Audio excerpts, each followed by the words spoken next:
Oh, we live. Oh, delicious coffee. Delicious kofeve.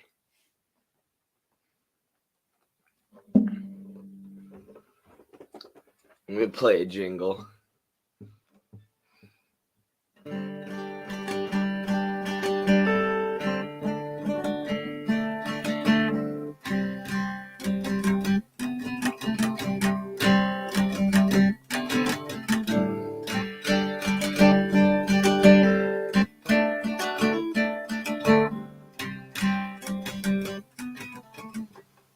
Not ideal. Not perfect. Not great. I guess ideal is the right word.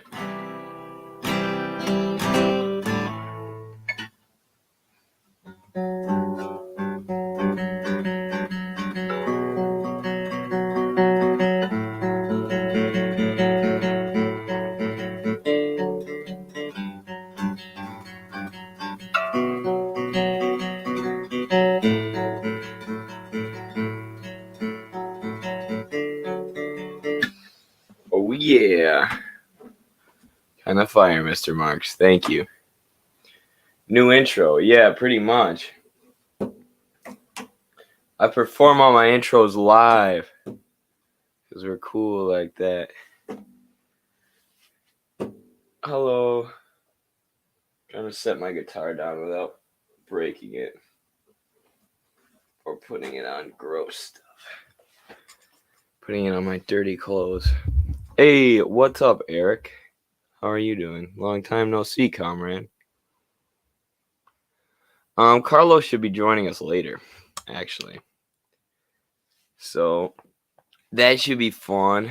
Everybody loves them some Carlos, right? Right? I know I do. Hello, Comrade Eddie. Congratulations on 23,000 subs on YouTube. Thank you. Thank you very much. I don't know why that's a milestone we're celebrating, but I chose to celebrate it. So, there we go. Bean Enjoyer 92. Hello, Bean. I think Vaush's nickname should be VD. What does that stand for?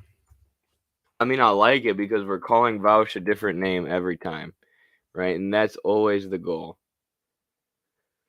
The goal is always to call him Vish, Voosh, Vish, anything but whatever his name actually is, which I really don't even know. So venereal disease. Okay, there you go. Hi, all. Carlos is the best. What's up, Dust? I agree. Carlos should be on with me. Actually, I should text Carlos to see if he's going to hop on with me here.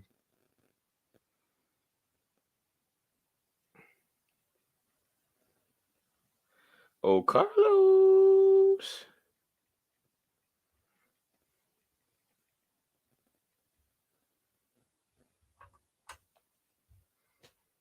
So Carlos just went on Dust's podcast. Anti-Imperialist America, is that the name of the podcast that Carlos appeared on, Dust? Am I correct about the name there? I'll give you a shout out here. Show the audience Dust's channel. I have to share my screen, don't I?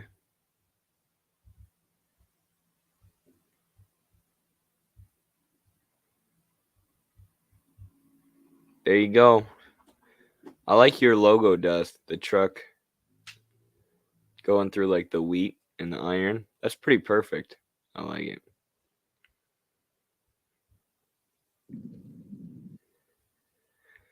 You ain't nothing without the people. I like it.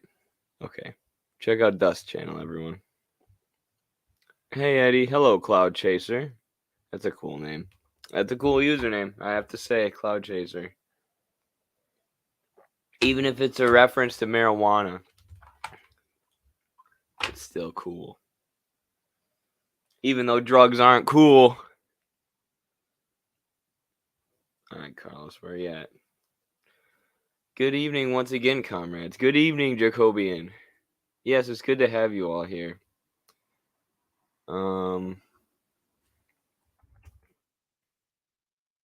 I plan on not reacting to any Vouch videos. Oh, there we go. I found the anti-imperialist Midwest stream with Dustin Carlos. Check it out. Working Class Revolt number 69. Nice, Carlos.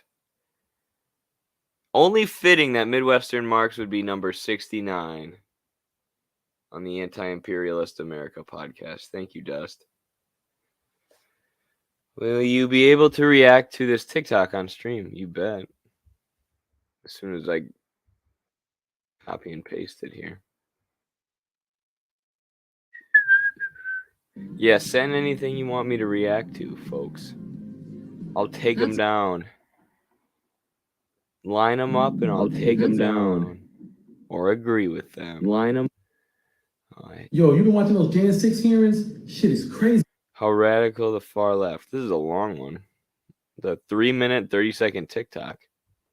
Wow. I guess you can do up to 10 minutes now, huh? Study and organizing gives you a far better high than drugs.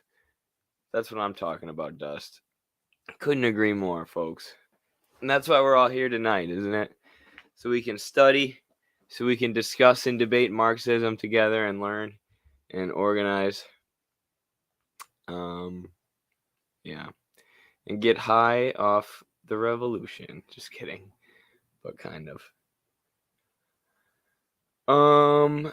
Speaking of which, I'll go on a tangent here for a second. Has anyone read The Righteous Mind by Jonathan Haidt?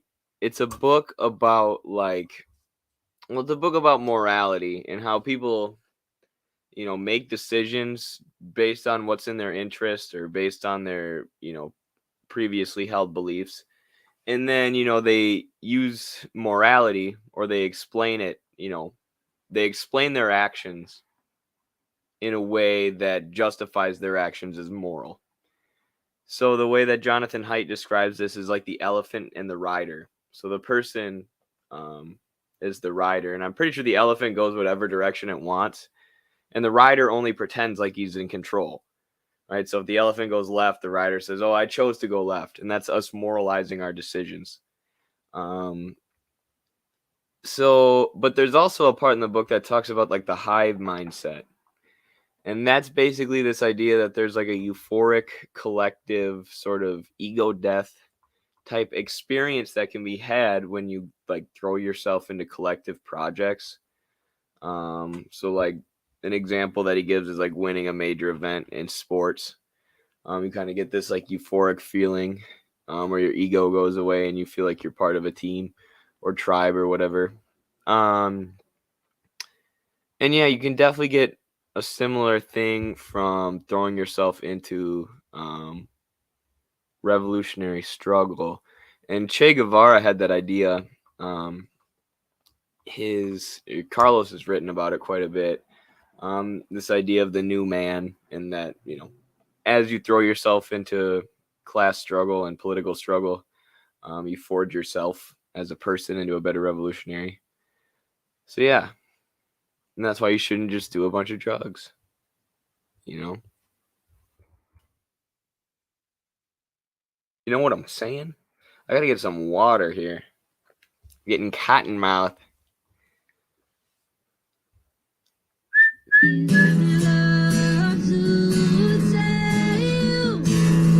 Oh, that's pretty good. That's pretty good.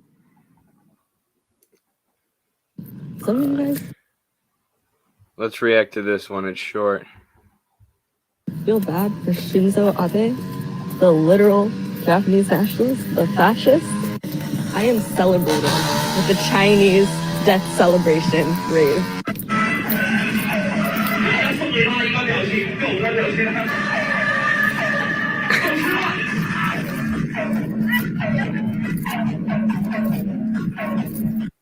Some of you guys feel bad. Oh man, that is funny. That is absolutely hilarious. Yeah, well deserved. For those who don't know, Shinzo Abe, as our comrade in that video explained, is nationalist, right winger, borderline fascist. whose grandpa sided with the Nazis in World War II, and Abe has multiple times denied war crimes committed by the Japanese against the Korean people and the Chinese people. So they have every right to celebrate him dying at a rave. Gosh, we watch the best videos on this show.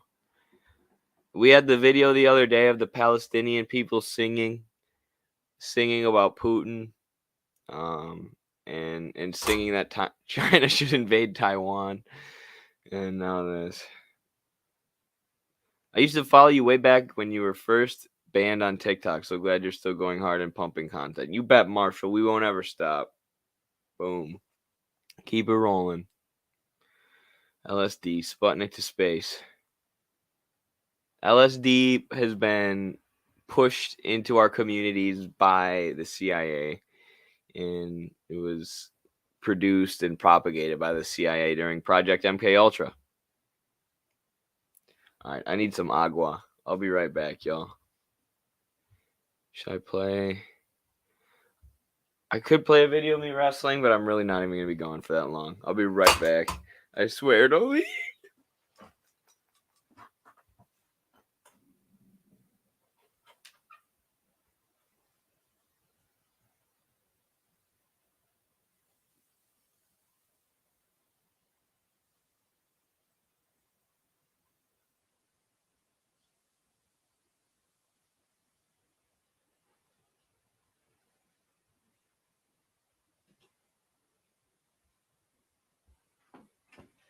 I'm back already. Oh no, you guys saw my gray pants. I'm only dressed up from the waist up. I've been exposed. That's a sliding door? Yeah, it's a barn door. Isn't that cool? I filled it with those foam pads that streamers have, so it blocks sound. Crazy, huh? Love watching your work improve. Thank you very much, Dust. We're definitely getting better quality around here. Little by little, you know. What are you currently reading, Eddie? I'm reading Women Fight Back by Donna Goodman. Nice. I have not checked that out. Sounds interesting, though. I am reading The Assassination of Julius Caesar by Michael Parenti, which is a book that talks about Caesar not as the tyrannical dictator that he's often portrayed as, but as like a sympathetic populist figure who was killed by the corrupt oligarchs in Greece because Caesar largely represented the working masses and the exploited, what basically was a proletariat at the time, and the slave class in Greece. So, I mean, not in Greece, in Rome. I'm stupid. In the Roman Empire. So, yeah, it's interesting, and it's a commentary on how history is told and how history is written, because, you know, we take all these Roman historians like Cicero or whatever, you know, the most famous Roman historians, or Homer, the poets, you know, that's where we get a lot of our history of Rome from. But these people were only able to read and write because they were wealthy, right? They were only able to read and write because they were of the aristocratic, landowning, wealth-owning class. And their history was biased in that direction, right? Their history was biased in favor of their class. So they wrote about Caesar, you know, who was implementing, you know, cracking down on the bankers and various lending practices, and various forms of exploitation that were being seen throughout the Roman Empire. Cicero and the other wealthy historians looked upon those as tyrannical, right? In the same way that today, free market ideologues like Milton Friedman or whoever else act like it's tyrannical when governments infringe on the freedom of markets, right? On the freedom of multinationals to invest. That's when they say, you know, this leader's a dictator, he's authoritarian, he's cracking down on market freedom. Doesn't mean cracking down on, you know, people's freedoms. It's cracking down on the freedom of multinationals to invest and exploit. And And Parenti points out that this has been going on since, the founding of, since the beginning of class society. As soon as you have the division of society into, a class that toils versus a class that owns, you see this division in academia and how history is recorded. Why would anyone not be a tanky? It's a darn good question, Dust. Oops. Dang good question. A tanky is just another word for a socialist, huh? Because if you're not a tanky, what does that mean? You reject existing socialism? Well, then you're not a socialist yet. I'm sorry. What did you major in, Eddie? I majored in politics. I got a bachelor's degree in politics. I'm currently pursuing a graduate program in healthcare administration. Professor Q in the house. What's up, Professor Q? Glad you made it today. Let me know if you want to come on the show at any time. Lol, I got into an argument over Milton Friedman at a gay bar once. Was wild. Almost got kicked out. That's crazy. I assume you were arguing against the ideas of Milton Friedman. One that I always bring up with Milton Friedman, like there's a lot of examples of where his policies directly failed. Like Chile is an example where he was like, an economic advisor to Pinochet.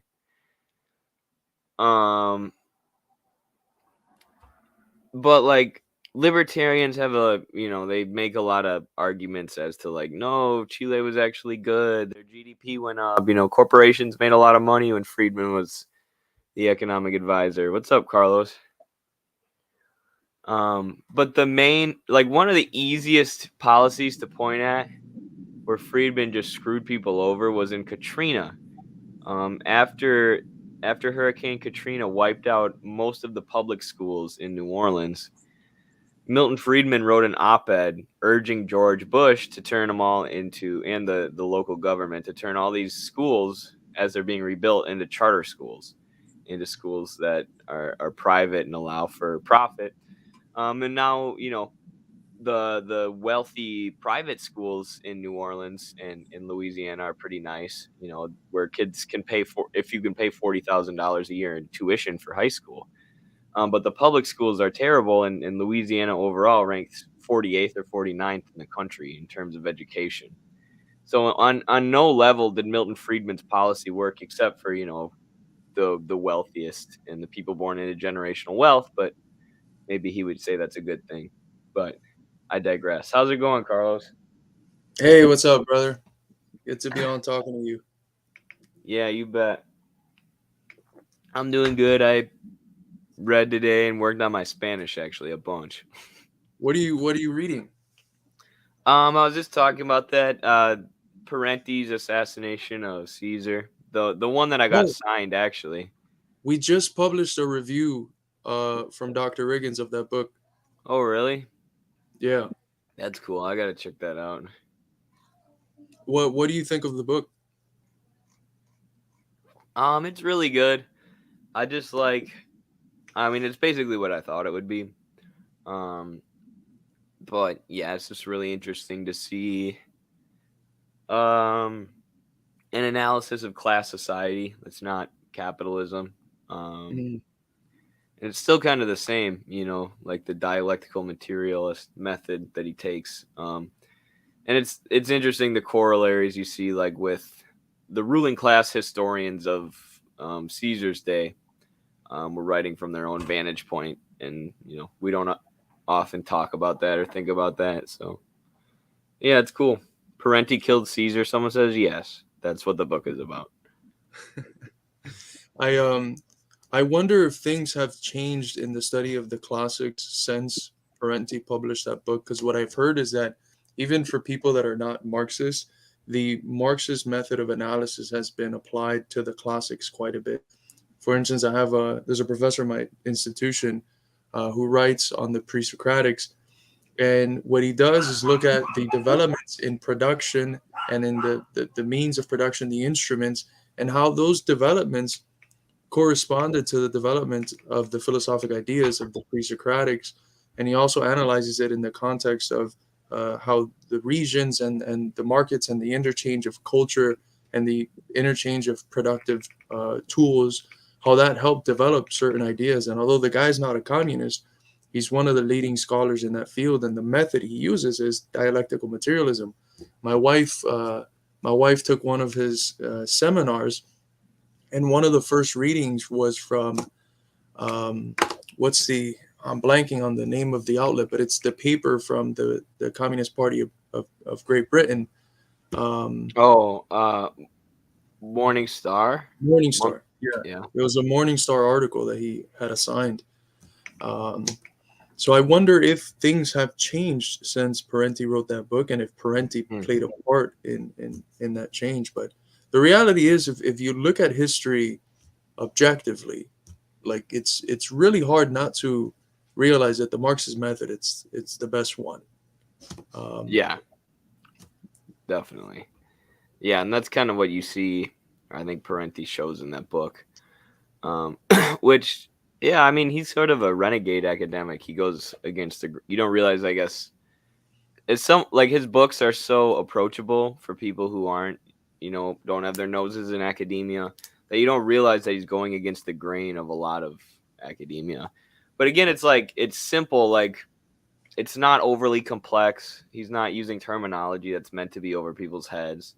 But it's still really good analysis, and in some ways it's groundbreaking because academia is often so like needlessly complex, and he just breaks things down so concretely.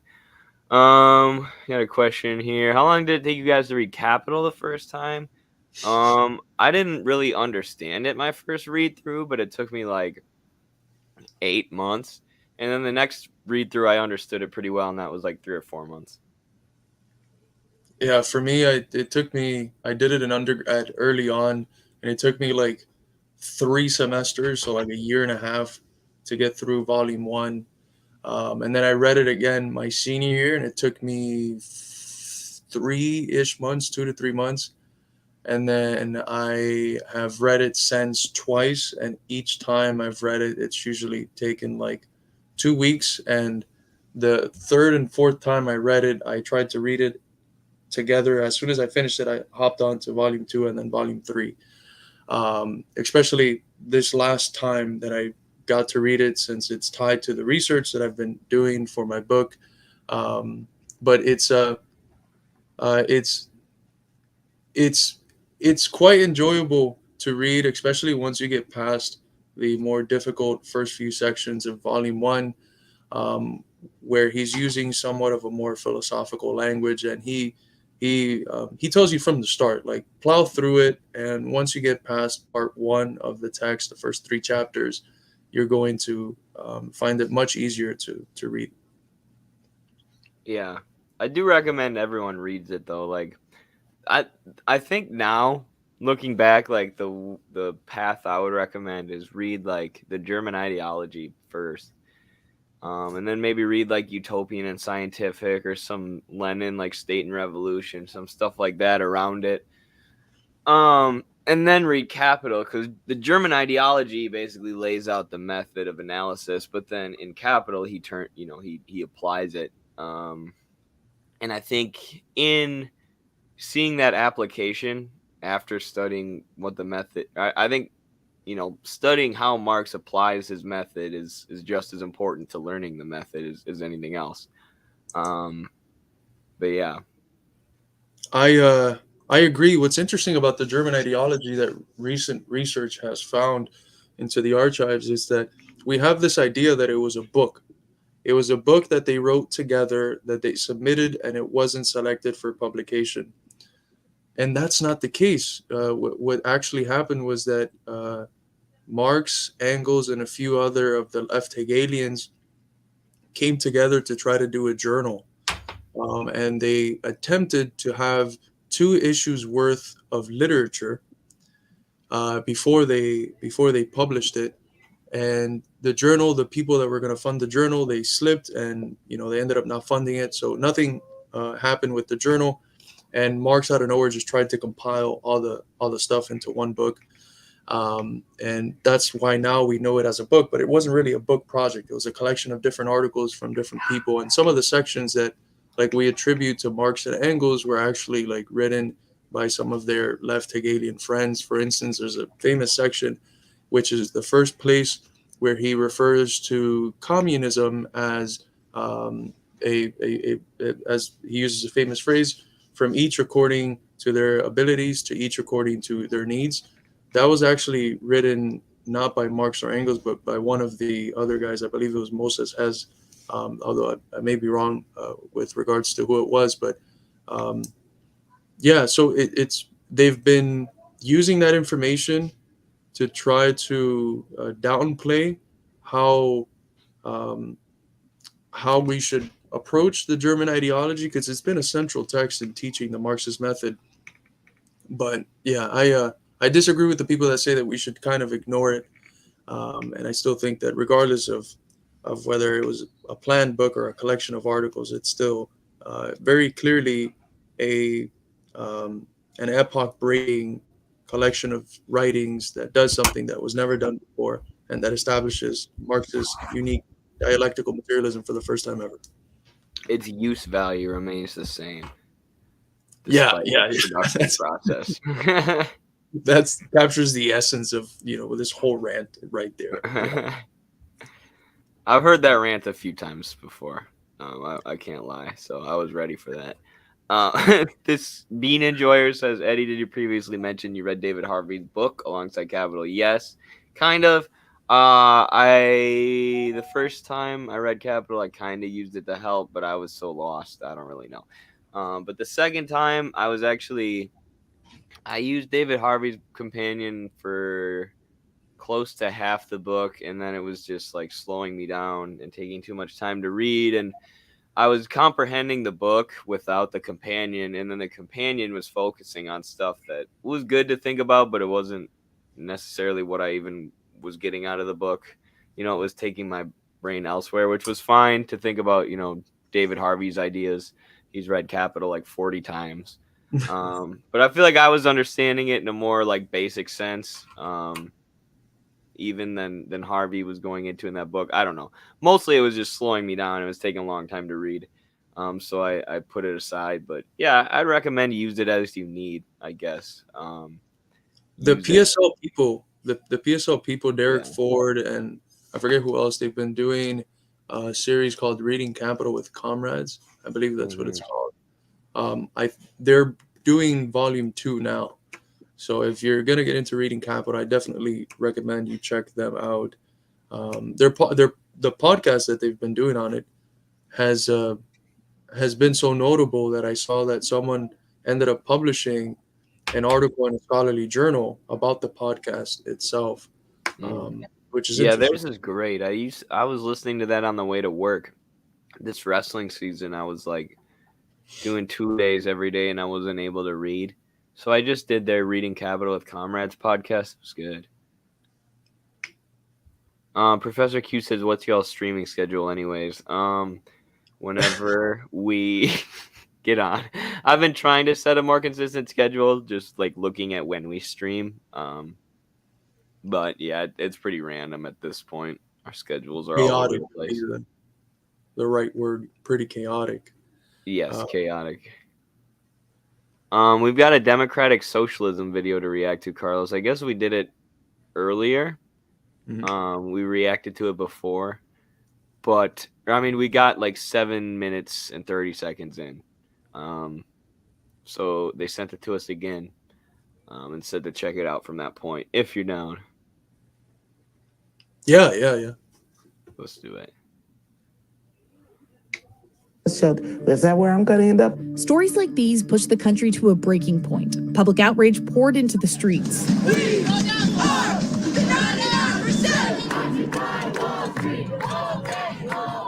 Occupy movements across the country demonized capitalism, blaming it for the country's widespread economic inequality. Uh-oh. Did you see what that guy's sign said? Not good. Oh, Occupy movements across the country demonized capitalism. Is that Haas? Oh, no, pot sock.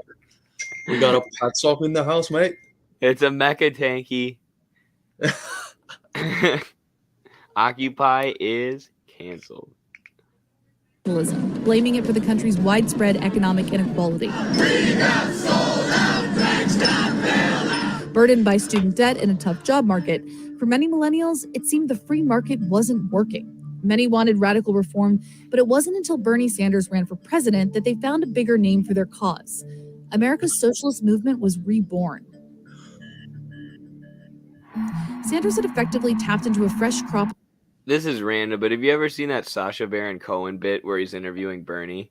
He's like, we need to take the 99% and put it inside of the 1%. Bernie's like, I don't think you're understanding. Bernie's one of the few politicians who didn't fall for Cohen's shit. All the other ones just completely fall for it. It's hilarious. But I was just talking about this with Dust, who I know is not a big fan of Bernie, right?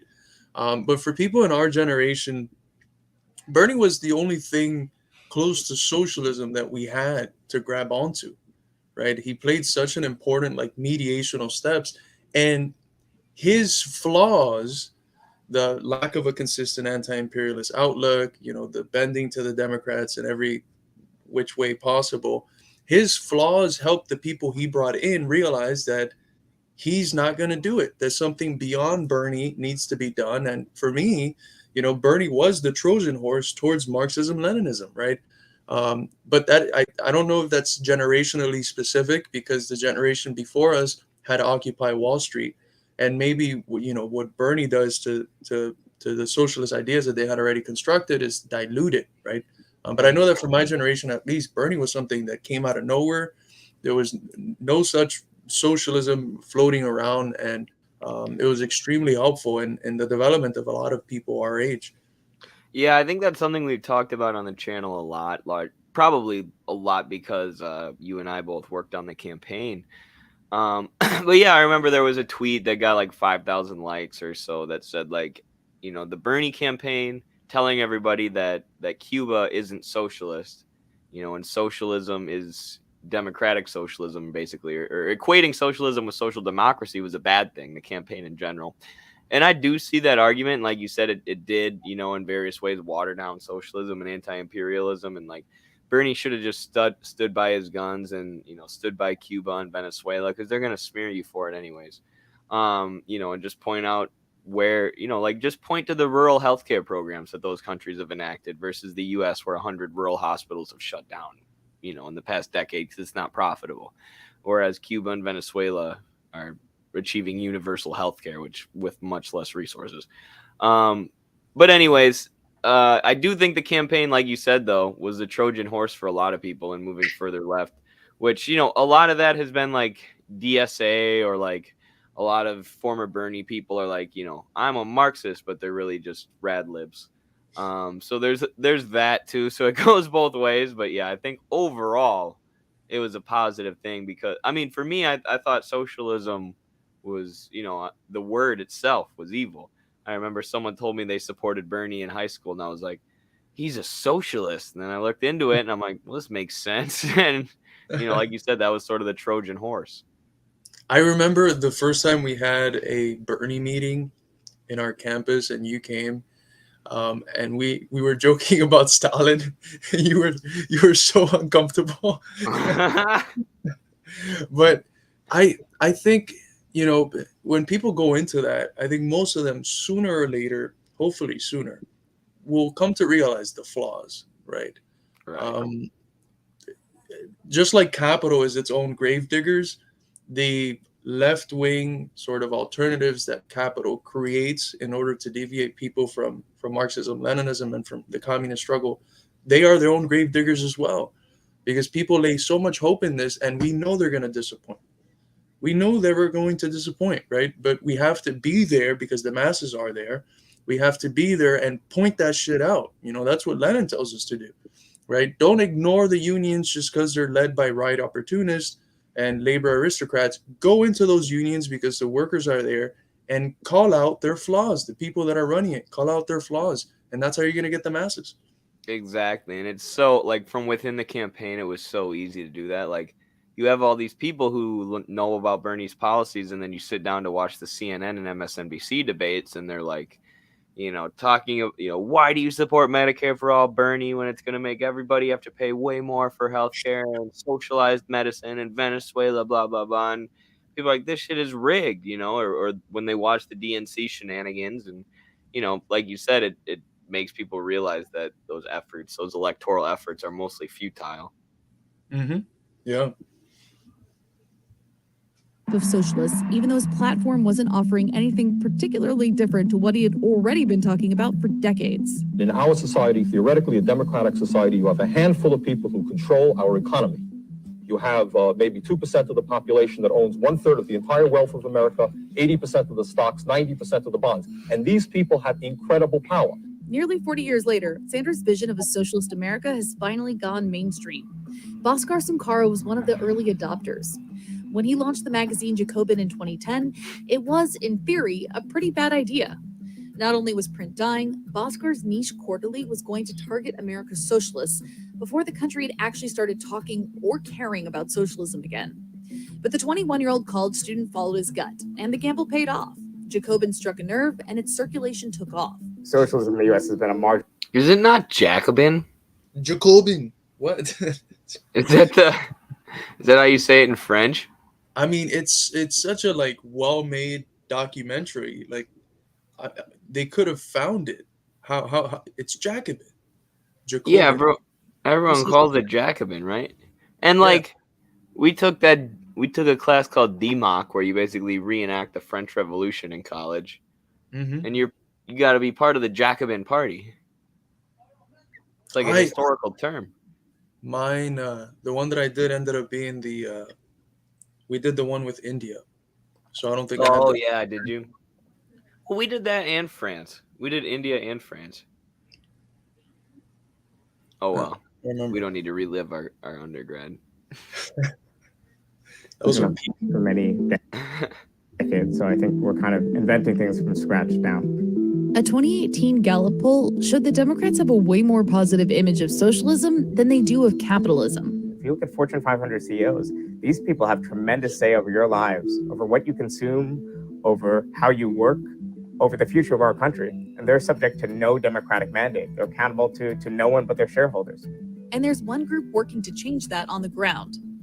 The Democratic Socialists of America bills itself as the largest socialist organization in the country.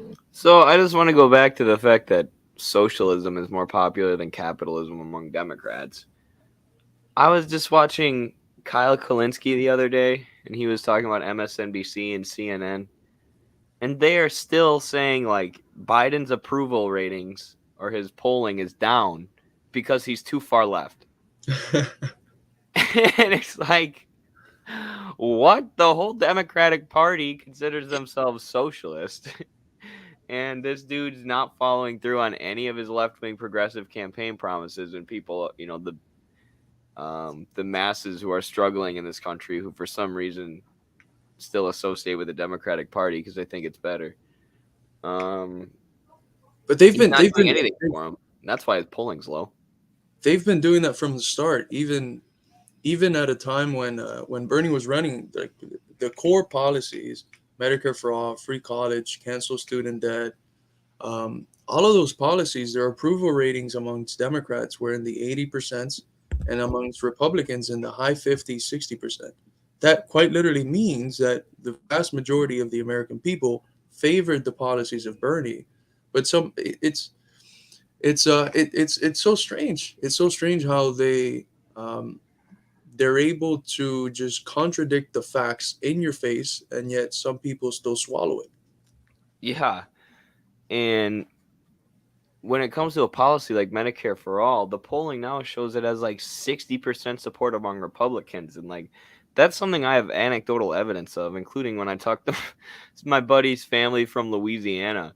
They're like, we can afford that if we can afford to send, all these weapons to Ukraine. Why can't we afford healthcare? It's people aren't stupid, but they're gaslit by these corporate outlets like MSNBC, CNN, whatever else, even Fox and Fox too. Into thinking these policies are socialism or they're gonna hurt the workers. Oops. It has its own firebrand version of socialism, with some members who want to abolish the Senate and get rid of capitalism. It's been around since 1982, but it went from the fringe to the mainstream in 2015. DSA membership is up nearly tenfold since Bernie Sanders came onto the scene, and its politicians are winning races across the country at every level of government. I don't know what this history of democratic socialism is. She said it became a thing in like the 70s, and now it's big. Yeah, it's like the Michael Harrington era. Some of the founders, I didn't think they were that big. They come from SDS, the Students for Democratic Society, which was fairly big in the late 60s. Reagan's was a part of it. It's one of those orgs that was a pretty broad tent. You can find anything from trots to Marxist Leninists to anarchists to soc dems and just rad libs. I think that's what she's referring to. That's interesting. The DSA has a huge presence in New York. Every borough has its own branch, and Brooklyn has 3. We headed to one of their local meetups in Queens to see what they're really like when they meet behind closed doors, and to get a feel for what socialist policy actually looks like at the grassroots level. Jackson Heights is one of the most diverse neighborhoods in America. It's also part of New York's 14th congressional district, which is currently represented by AOC. AOC is a card-holding member, as is the politician you see here, New York State Senator Julia Salazar. The two women have a few big things in common. Salazar is 28. That's so crazy that AOC is a card-holding member of a socialist party in this country. Someone asked earlier, what are thoughts on AOC? A Democrat. Just like all the other Democrats. Except probably worse because she calls herself a socialist while doing Democrat stuff. Yeah,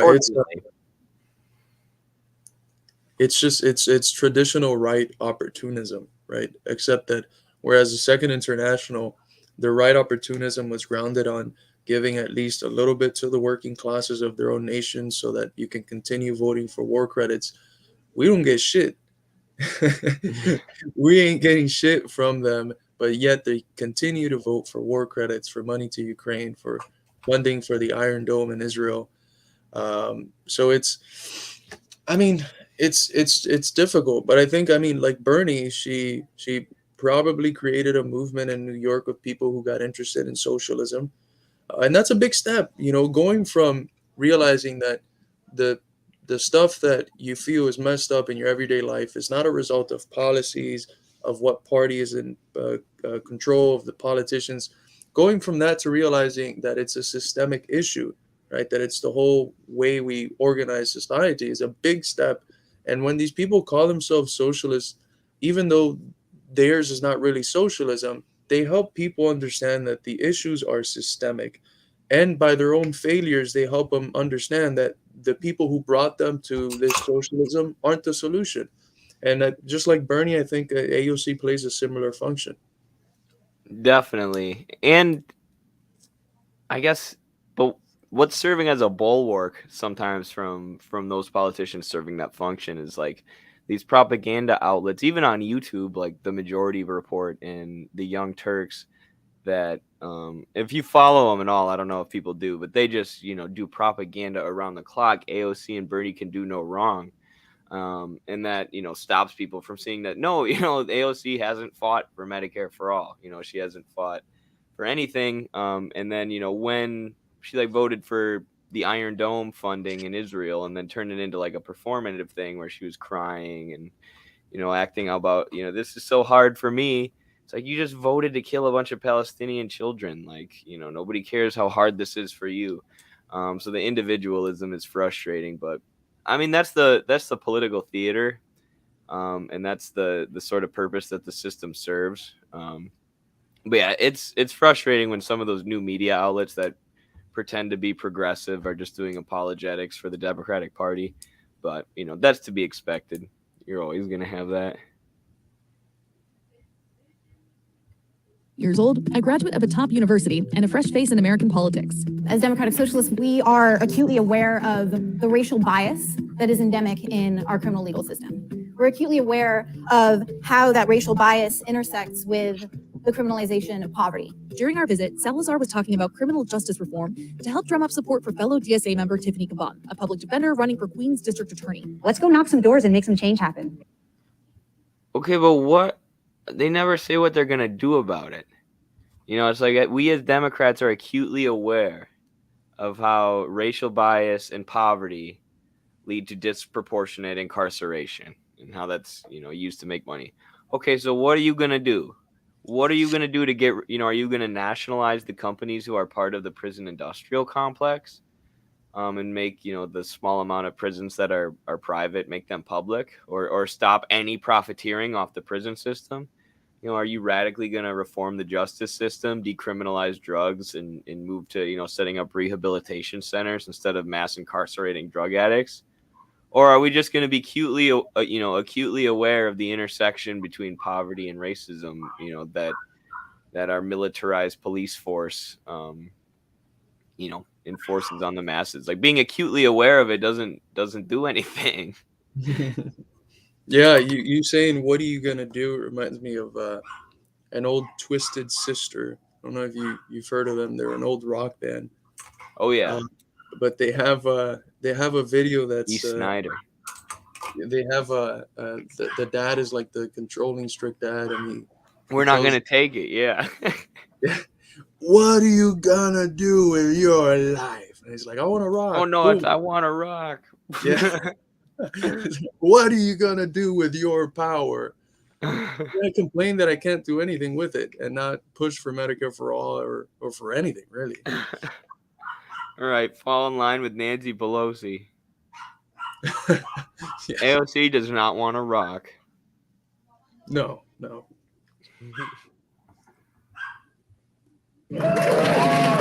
We had the chance to canvass with some of Caban's supporters, like Ryan Breckenthal, a New York teacher and veteran activist. Our ideal version of America is one where every human being is given the things that they need to survive and thrive. A place where people don't have to go bankrupt from having hospital bills, making sure that good paying union jobs are provided for those who are looking for them, making sure that we have a new economy that is sustainable and can continue life on Earth as we know it. The DA race is I like how that guy pitched the socialist message.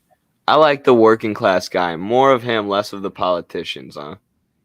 That guy hit on like 3 issues.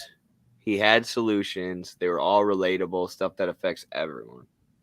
Well, usually when it comes to national politics, I mean, Bernie's usually on the money. And the way that he says things, he says it in a very relatable way, right? But there really isn't much like practical substance behind it, though. There is some, but not enough. And by not being able to tie it to like the imperialist foreign policy and stuff, you really diminish some of the things he says. But I mean, the contradictions of capital are apparent. Like, people see the inequality. People see, 60,000 people dying because they lack medical insurance. They see the absurdity of the prices of insurance. They see the contradictions in their everyday life. So that's stuff that these SOCDEMs build on. And some of them have very nice speech patterns. They've, talked about it over and over and over again. So it comes out very smoothly. But we have to realize after 5, 6, 7 years that this Bernie Sanders SOCDEM movement has been, really since it took off, right? It hasn't brought anything of substance to any community. So it's not the option. We have to do something else. We have to bank on their failures and continue to hammer out the message. They diagnose the problem sometimes quite well. And we have something to learn about how they do it. They've been able to bring millions and millions of Americans to it. So there's something to learn about how they talk, what they focus on that we can use. But when we use it, it should be actually for a revolutionary project. Yeah, they missed the root of the issue. And like a perfect concrete example is imperialism being the primary contradiction, in the stage of global capitalism that we're in. And generally, when, the primary imperialist conflict is going on and when the propaganda is at its highest level, the SOCDEMs tend to take the wrong side. So like Bernie siding with the carpet bombing of Yugoslavia, which allowed for the extension of NATO towards Russia's borders. Bernie, taking the imperialist line on Ukraine. And it's like, it goes back to what I say, like, everyone's an anti-imperialist in hindsight, right? Everyone is an anti-imperialist in 2020. And Bernie gets a lot of credit for being against the Iraq War, and that was good. But the only reason we see that as good is because, the rest of our politicians are so terrible and they voted for a murderous war like Iraq, and it's like if you're going to be anti-capitalist and anti-imperialist, when these things like SOS Cuba are going on, or when these things like, the conflict in Ukraine are going on, you can't just be, repeating the imperialist narrative and taking the imperialist side.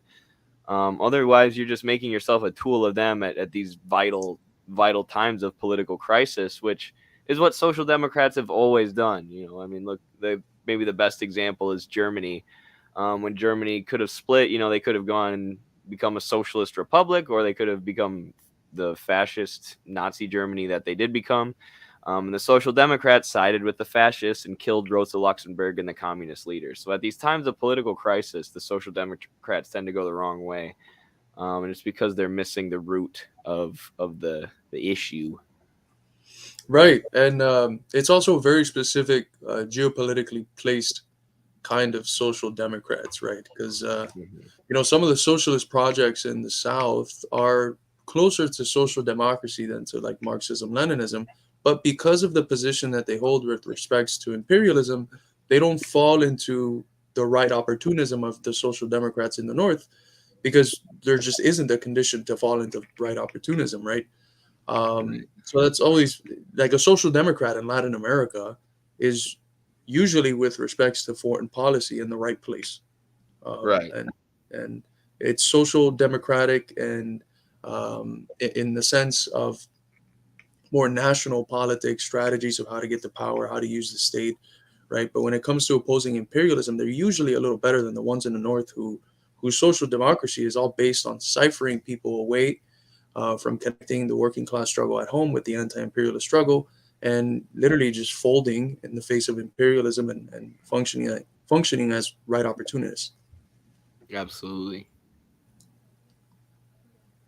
Is one of many political battles being waged by democratic socialists intent on carving out a place for the DSA in mainstream American politics. Hi, everyone. Welcome. This is the Lower Manhattan branch of the DSA. At another meetup of the DSA, this time across town in Manhattan's East Village, another chapter was planning its own offensive. This one centered on ensuring housing as a basic human right through an ambitious universal rent control campaign. So the Universal Rent Control platform is a series of 9 bills. And although they are not sort of like utopian socialism, they are by far the strongest offensive use of the law to protect renters that we have virtually ever. Some in the room feared media exposure of their meeting could hurt the movement. One person raised a motion at the start of the meeting requesting that we leave. And we were ultimately asked to turn the cameras off for their strategy session, which goes to show just how sensitive this issue still is politically. But as the democratic socialist movement gains momentum and even real positions of power in the United States, some worry socialism in any form is a slippery slope. Let's by all means have an argument about whether the United States should have the Hoover Institution. I don't know. I think fighting for rent control is a good idea for any party. Anytime you can get material benefits for the people in your community, that's a good thing. I know that was one thing that CPUSA was working on in our community, was trying to get utility prices lowered, or get an extension on the utility freeze, which would prevent landlords from turning people's utilities off if they weren't able to pay. So anytime like you can use the law or use any methods really to get gains for the working class like that as a party, it's good to go ahead and do it. We are against reformism, not reforms. Exactly. Yes. have a more progressive tax policy. Let's by all means have an argument about whether the really broken system of healthcare in the United States, which is both the most expensive and the least efficient in the world, could be reformed. But let's not dignify socialism, because before you know it, you'll be letting real socialism in by the back door. And that's yeah, the way it will happen. Exactly. Once people fix our healthcare system and they realize the problem is capitalism, and the more we go towards socialized medicine, the better the healthcare system gets, then they'll let communism right in the back door, right through the poop chute.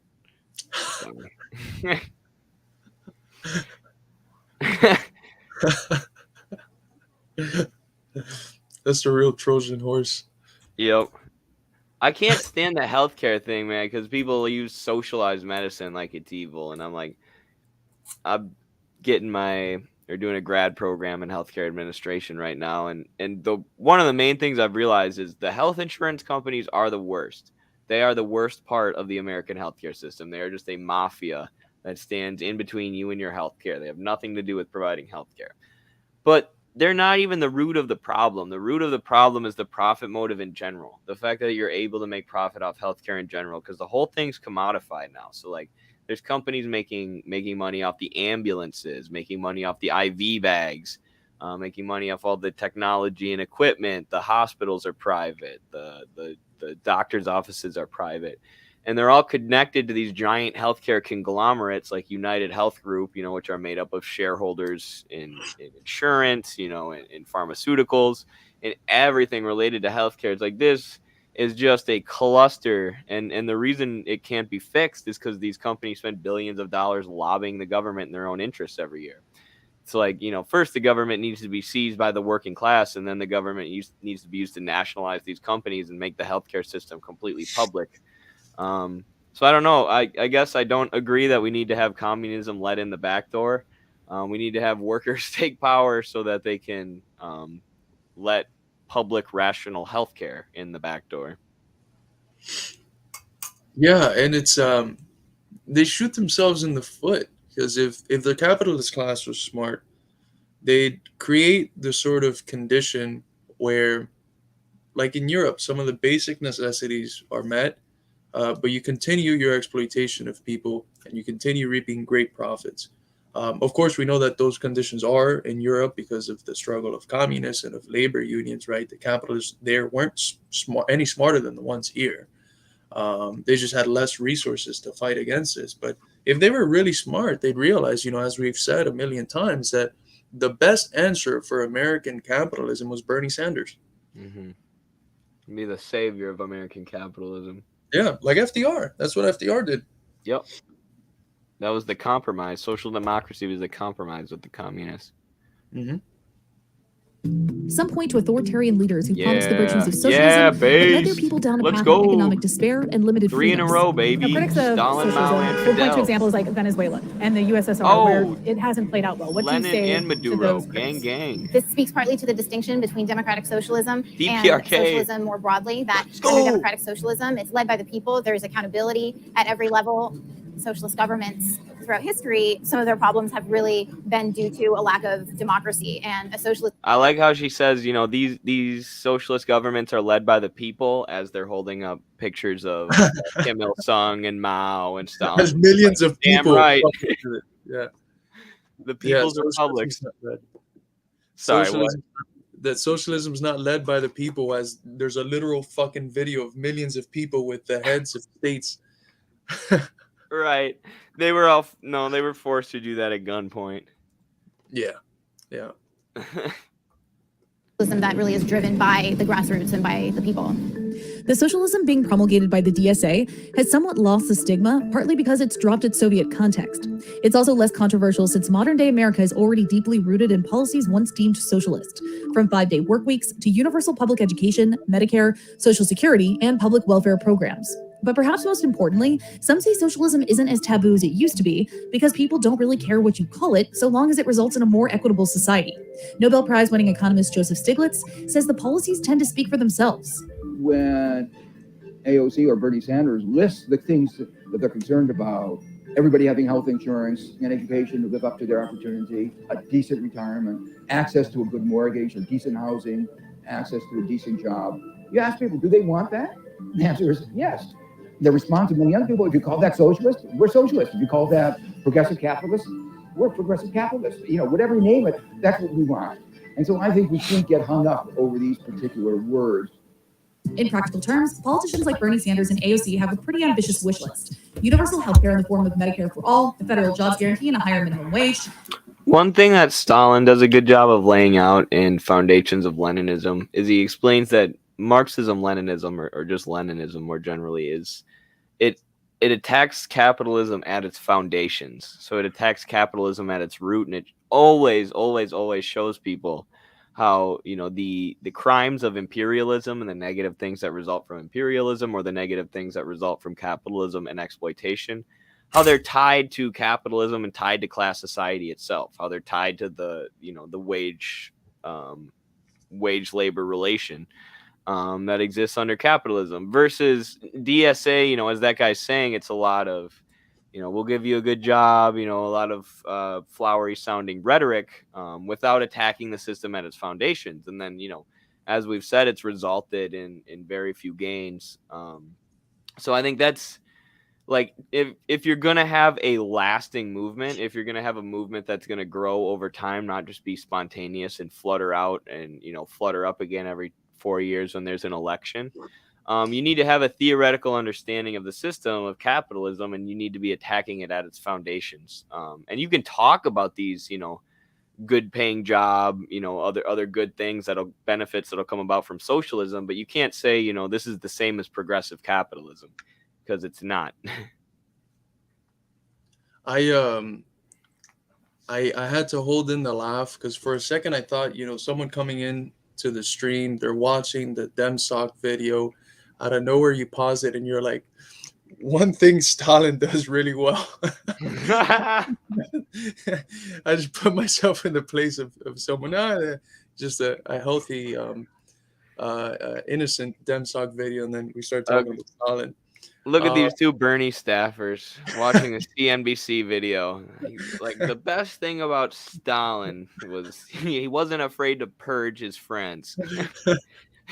But I'd like to say that Joseph Stiglitz is right. So I might be in tension with you there. I want to say that he's right.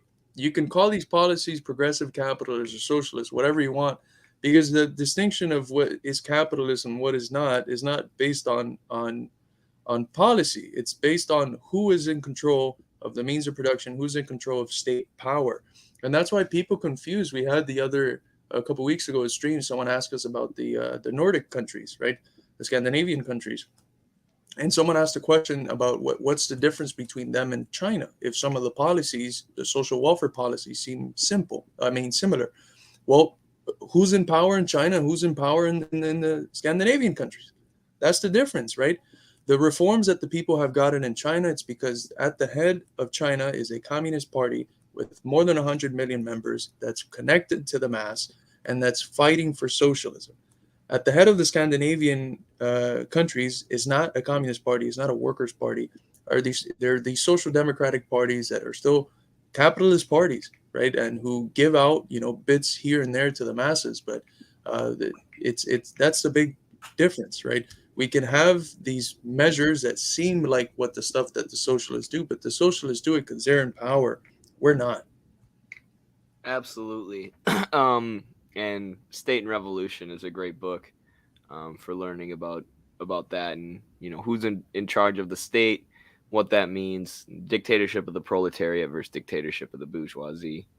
Shout out to Lenin. He's a pretty good author. I'm a fan. Mass unionization of the workforce, plus stronger protection for those unions, tuition for university, some form of a universal basic income, the dissolution of ICE, just to name a few. Other more controversial and contested measures like abolishing the prison system have also made it onto the legislative agendas of some democratic socialists. Freshman Congresswoman AOC has already begun to aggressively push her socialist agenda on Capitol Hill. Just take the Green New Deal, designed to put a stop to the country's dependence on carbon-based energy. We are facing a national crisis, and if we do not ascend to that crisis, if we tell the American public that we are more willing to invest and bail out big banks than we are willing to invest in our farmers and our urban families, then I don't know what we're here doing. While details for the so-called Green New Deal are sparse, several of the 2020 presidential hopefuls are throwing their weight behind the plan. Then there's Sanders' Medicare for All bill that he formally introduced in 2017 after stumping for it in the 2016 election. I am just very excited about the kind of support our Medicare for All legislation is receiving all across this country and right here in the United States Senate. Bernie's single-payer national health insurance plan has garnered support from many Democrats vying for the party's bid in 2020. AOC and Sanders also back housing as a fundamental right, which is still a pretty radical concept in the U.S. One good thing about the Bernie campaign, and I'll say this because we worked for him and took it pretty seriously and tried to study the policies and study the literature that the campaign gave us, but they had a very concrete policy plan and proposal laid out, things they wanted to do immediately upon taking office or start fighting for. And I think a communist or socialist party should have the same thing, right? Because we know we have to transition to socialism out of our current system, out of capitalism. So I think it would make sense to have a concrete policy base, as in, like, this is what we're fighting for. This is what we want to enact. Like socialists or communists in the past running for president for CPUSA or whatever, would say like desegregation or an end to Jim Crow laws. Free housing, nationalize certain companies, unionize or universal unions, universal healthcare, stuff like that. But then, Bernie also had the details laid out, so you could go to his website and see, how much everything would cost and have it laid out like that. Which I think is a good thing for scientific socialist parties to do as well. And he would do it everywhere he went. Like I saw him in Wisconsin and in a few cities in Iowa and in Illinois. And in each place, the speech, although the core of it was the same, it would be adjusted to the particular issues of the area. And that sort of level of concreteness. That's something that we should definitely have. I was noticing AOC talking. You can tell she's Hispanic because of the hand movements. When I go back and look at the videos we make, I notice that I do it too. And it's like, well, that's our thing, I guess. You're expressive. Yes. Policy ideas like these may be popular, but there's always that one big question. How do you pay for it? 10 new estimates from nonpartisan and left-leaning groups show that these proposals could add up to a price tag of more than $42 trillion. And this number does not factor in the expected $11.4 trillion deficit over the next 10 years. I wonder, like, what if you just, like, totaled up the corporate profit of even just, like, health insurance companies. It might be over $11.4 trillion. Like, just get rid of them. Just get rid of the shareholders who are making money off healthcare, and you can already afford all these socialist policies. But they're always like, how do we afford socialism? Like, no, how do we afford the parasitic class who owns more wealth than the bottom 99% of society combined or whatever? This tiny percent of bankers and financiers at the top of society making bajillions through exploiting the rest of us. How are we going to afford to continue to pay them that much wealth while the rest of us starve? That's what we really need to ask ourselves. Like, not how can we afford healthcare? We know we can afford healthcare. We have the most advanced or technologically advanced healthcare system in the world. We just, not everybody can afford it because so much wealth is being hoarded by the capitalist class. And half of the taxes we pay go to fund the empire's military apparatus, so they can have 900 fucking bases all over the world. There's more than enough money there to pay for the things that Bernie and these quote unquote progressive Democrats were proposing. That's such a dumb question. They've been doing it to China. So like the percentage of people dying from COVID in China is extremely low just because of the measures that they've taken. Because when you have a people-centered economy and a people-centered state, you approach a pandemic differently than when you have a profit-centered economy and the state functions to facilitate, the accumulation of profit. And the articles that you see, it's, China death rates low, but at what cost? What? And it makes even less sense when you realize that while most economies like GDP has gone down, their GDP growth has gone down, China's been the only one that's been somewhat stable or growing. So not only have they prevented, countless death, but they've maintained their economic growth. Yeah, it's really interesting. You get sort of like the dialectical inversion where people are placing commodities or just money, the money commodity, above human lives, where they're like, China has saved all these lives, but at what financial cost? And it's like, what do you mean? Like, how can you think that a dollar bill is more important than all these human lives? Even though China has kept their economy going, kept their GDP going, and it hasn't been that much of a financial cost. Obviously, keeping the economy going matters, but it's interesting how I think that falls under like commodity fetishism, where people are so blinded by the capitalist economy and the money commodity, the universal equivalent, that they're willing to say something ridiculous like China's saving all these lives, but at what cost? What financial cost? Oh, and at the beginning, I remember the people Fox News would bring on, they'd be like, "Look, we gotta sacrifice old people." Yeah, straight up, there were people in the capitalist media saying like, I don't care, like my grandma's got to go back to work, or like we need to sacrifice people for the economy. Like, this is bizarre to watch. Yeah. Oh yeah. Already anticipated under current law. It also doesn't include the Green New Deal, which Republican critics say could cost tens of trillions of dollars. The plans proposed by Senator Sanders and AOC are not remotely affordable in the United States. Any one of them might look affordable in the abstract, but when you put them together, these guys all look the same. I've been working for the Hoover Institute and the Manhattan Institute. I You have just worked changed with the color. Rand Paul and the Koch brothers. I'm highly prestiged in my field. These policies are too expensive. Just change the color of their hair. Sometimes they throw a guy with blonde hair. Sometimes they change it up, but they're all the fucking same, man. They all got the same haircut, except for that one guy from Prager with the Justin Bieber haircut. Yeah. But it's usually the same haircut. You put a nice suit. You have the sort of way that they talk. You make it somewhat clean, and that's it. Puffy face.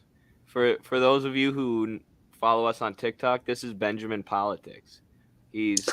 I've accused him of just repeating like what right-wing think tanks say on their websites, and he says, good, like I would love to work for the Hoover Institute one day.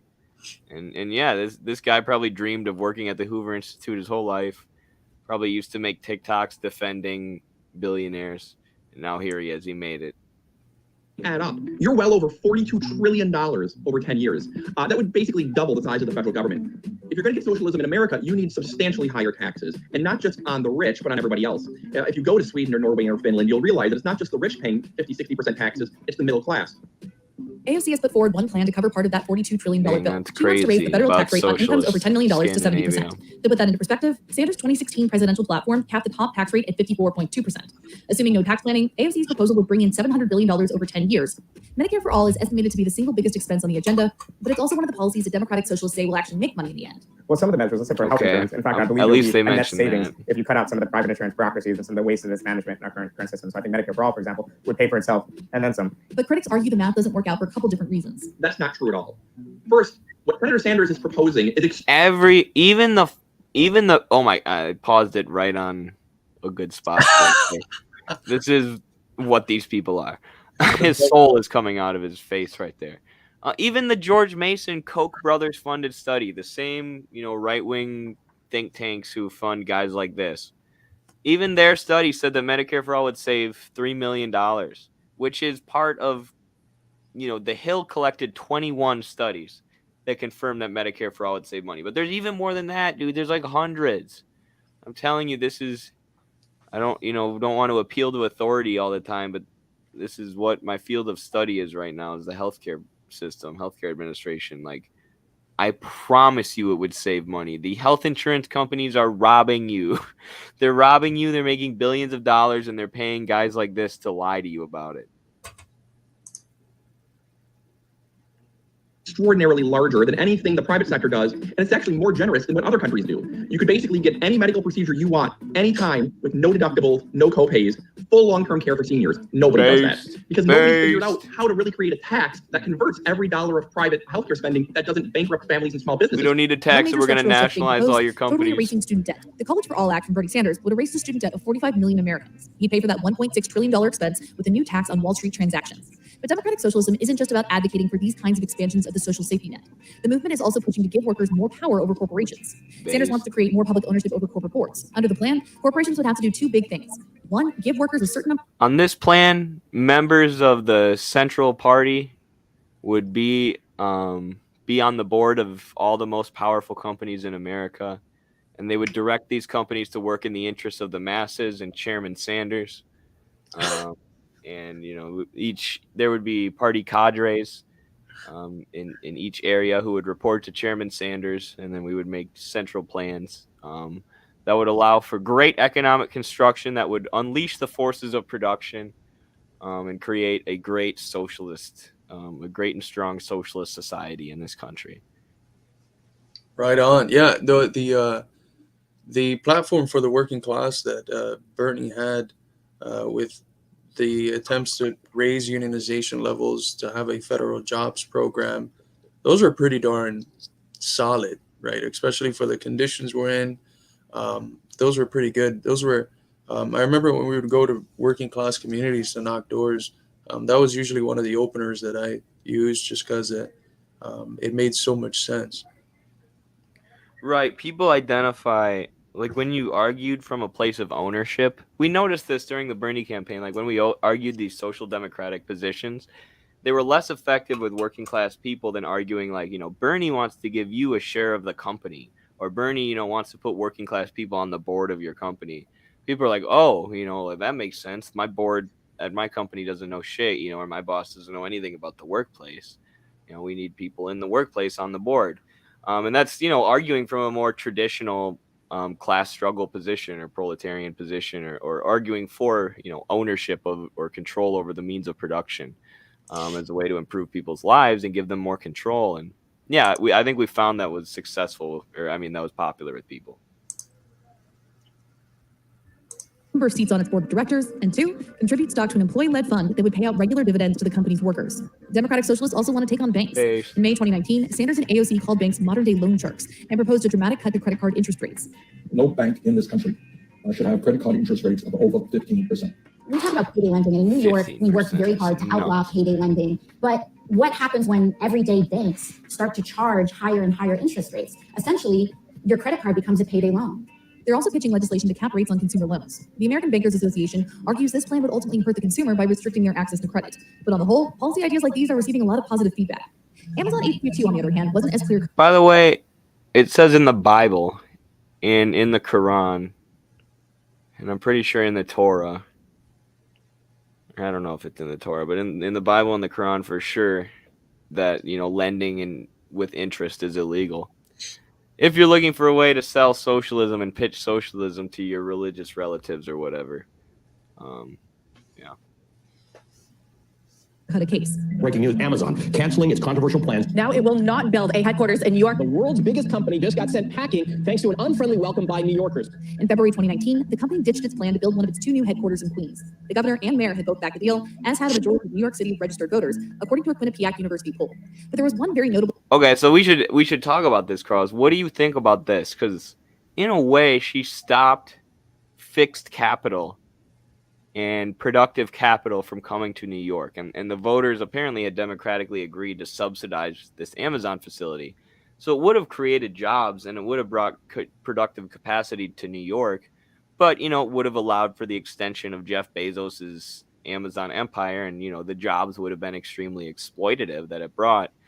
So did AOC do the right thing there in blocking that? Or should she, would the better socialist position been to have, said, okay, because people voted for this, we'll subsidize this and have Amazon build this facility here, but we're going to try and put these stipulations on it, maybe say you got to put these stipulate, or maybe that's what AOC tried to do, and then Amazon just said, we're not going to build there. I don't know, but what do you think?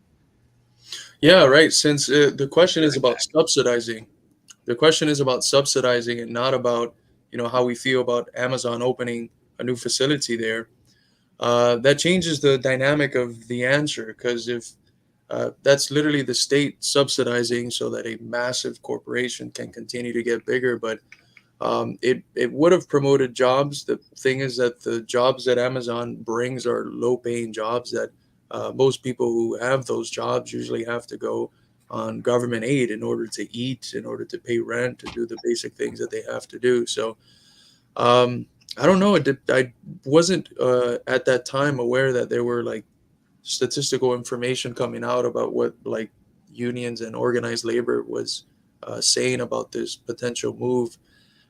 So I don't know. I think that whatever organized labor felt was right at that moment was probably something that should have been listened to quite closely. I think that's a good position to take generally. figure who was against the plan. Organizers and residents of my community were busting down our doors saying, you need to say something about this. AOC State Senator Julia Salazar and the DSA, along with a coalition of unions and local left-leaning groups, opposed the $3 billion in state and city tax breaks that Amazon would have received. As AOC celebrated Amazon's decision to pull out of New York. I mean, it shows that everyday Americans can have more say in this country than the richest man in the world. Others questioned whether it was a good thing to bid farewell to the promise of 25 to 40,000 new jobs and about $27 billion in new tax revenue to the city and state. You know, she basically is taking the victory lap while thousands of people lost the American dream opportunity. AOC, on the other hand, saw the pullout as a crucial step in securing a better economy for New Yorkers in the long run. We say it's not just about any job. We need to create dignified jobs. Working at Amazon in the warehouse for less than 15 an hour is the American dream. Jacobin, for all we hate them, they had an issue, I think last year, that was just called The Working Class. And I think their first article was a narrative of an Amazon worker, of his everyday conditions going in and out of work. And it's like, it's dystopic as shit, you know. So I if that's the American dream, then, you know, I wonder. Yeah, no kidding. I mean, there are stories of people working there, but anecdotally too, I've had even like wrestlers who I know are hard workers tell me like, dude, it's insane. They don't let you take bathroom breaks and there are people peeing in bottles. Like, so you got, you know, Amazon people sprinting from one end of the warehouse to another and like peeing in bottles. And this rich guy's like, you know, this is the American dream. Yelling down from the Amazon loudspeaker, enjoy the American dream. Don't take bathroom breaks. Work, work, work. Jobs that are part of a moral economy. And it wasn't just the job quality that drove socialist opposition to Amazon's New York HQ too. Many socialists also argue that the fact that Amazon was set to take in billions in subsidies in the first place shows that in some ways we already live in a socialist economy, but a deeply flawed one, where it's the corporations that get the benefit, not the workers. Stop saying oligarchy is reverse socialism. It's a stupid thing to say. But even as the policy ideas of AOC and Sanders gain momentum, a lingering question remains. Will that popularity actually count for something when people go to vote? Or could the growing divide in the Democratic Party actually cost them the White House in 2020? President Trump has already begun to capitalize on this ideological rift by weaponizing the word socialism. America will never be a socialist country. Boo. Comrade Trump. Socialists we spoke with think this kind of red scare language isn't driving away their voters. They feel their platform resonates not only with more progressive coastal cities, but also with the traditionally hard-to-crack Midwest. I think that the Democratic Socialist candidate actually would have wider appeal Midwestern Marx, in baby. wealthy cities on the East Coast. In fact, there's a segment of the Democratic base, real estate developers, trial lawyers, and Silicon Valley tech types who would absolutely abhor a Democratic Socialist candidate like Bernie Sanders. Halsey Hazard is a recent NYU grad, a member of the DSA, and originally hails from Wisconsin. Both of my parents are Republicans, and my dad's ex-military. Do you think that New York's version of being a Democratic Socialist can thrive in the Midwest? I mean, when you look at the fact that like Bernie won 71 out of 72 counties in Wisconsin in the 2016 primary, I think that shows that his sort of politics really resonate with a lot of people in the Midwest, for sure. Part of what's driving socialism is Yeah, you just need actual socialist politics, not social democratic politics. People in the Midwest don't want to go halfway. Yeah. But either way, there's at least in Dubuque, I haven't seen it much in Carbondale, but in Dubuque, there's fucking Bernie bumper stickers all over the place. Absolutely. There's a ton in Iowa. A ton. I mean, and we saw it like going door to door. He was super popular, and there's a lot of union people who don't, you know, who maybe even have more conservative or right-wing like social views, but they vote Bernie because they're not stupid and they recognize that he's in, you know, it's going to be in their interest. They had that whole labor for Bernie thing. That whole labor, yeah, right. Labor for Bernie. I remember they had a meeting at the UAW Union Hall where the DSA meetings would take place. And one of the guys that was speaking was one of the national directors of the Labor for Bernie thing. And he was mentioning how in the place that he was from, I'm forgetting where it was, but Trump he had promised that he was going to bring back industry and bring back people's jobs. And he did it, right? And a lot of the people that were going for Bernie, that were in the working class there, ended up going for Trump after Bernie, you know, had the election stolen because of Hillary. They ended up going for Trump afterwards. And now they're back to Bernie and participating in the Labor for Bernie thing. But yeah, he was super popular in the Midwest. Fascinating. Yeah.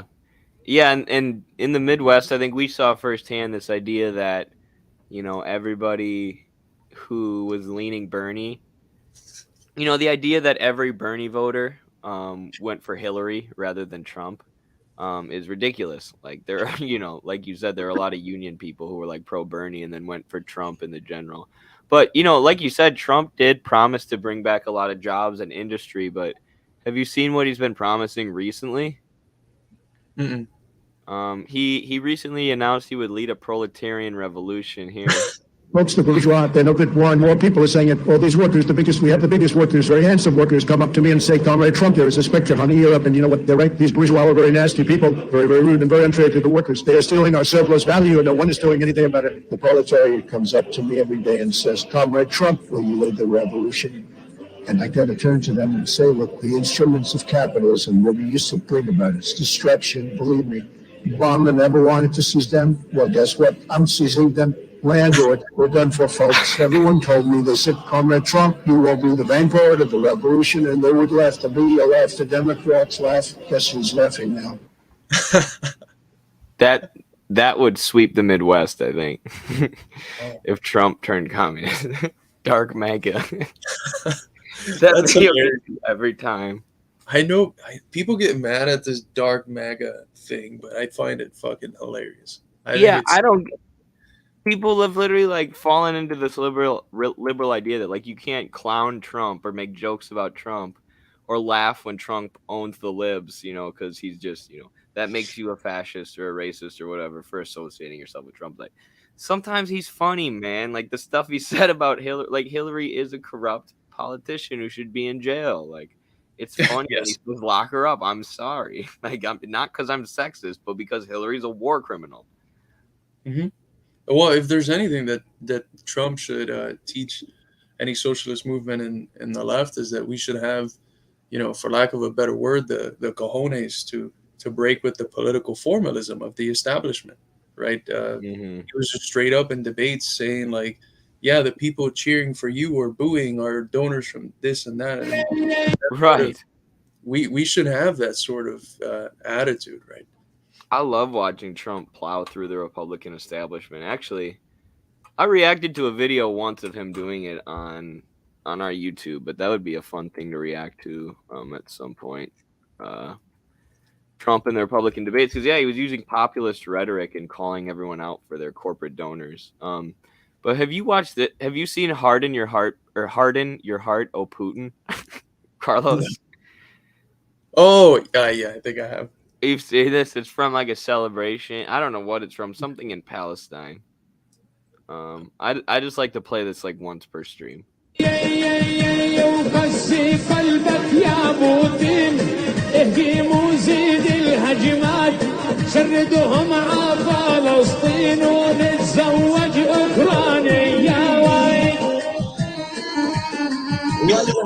going so hard. فلسطين كمان إلها تنزيلات أيوة فلسطين كمان وبقي تنزيلات أيوة بنكسر أنف الأمريكان وصانعين الطيارات قلبك يا مدير اهجموا كون هجمات شردهم عا فلسطين وبتسوى شكرا. Gosh, it's just incredible the kind of stuff you can find online. Like, dude, did you see the one that people put in our Discord today? I uploaded it on TikTok, actually. Sorry, this is the last ridiculous video I'll play. I thought this question. But did you see it? It was like Eminem. Oh, I don't think I did. Oh my gosh. Okay. This is the last one, I promise. Can you see the TikTok right now? Yes. Okay. Just want to see the kind of stuff that's being shared in our new Midwestern Marx Discord server right now.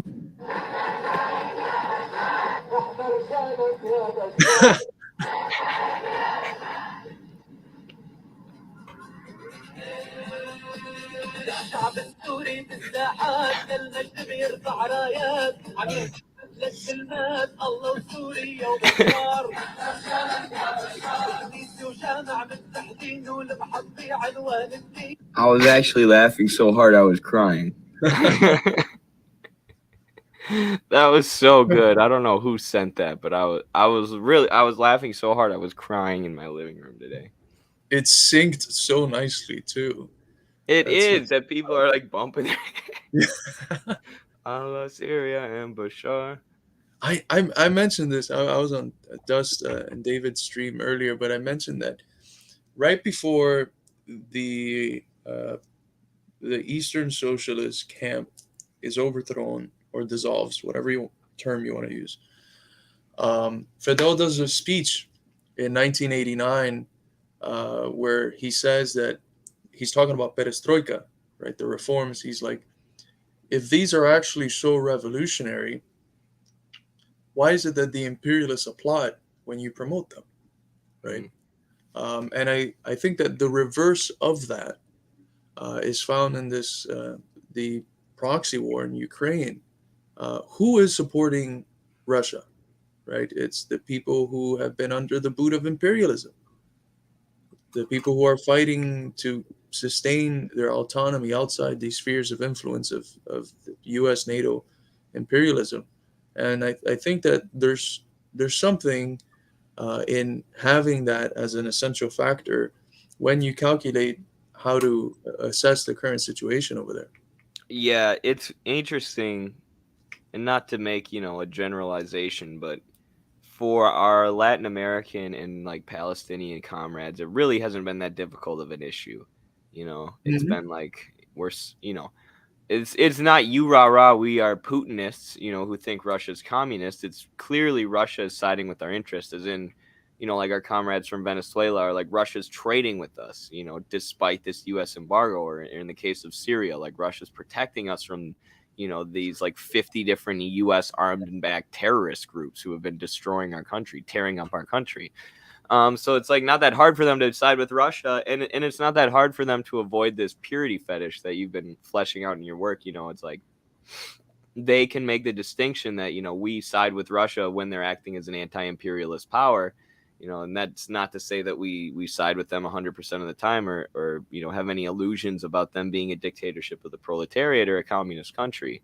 But they don't have this purity fetish, and they have a much more material understanding of the world, and they're kind of forced to.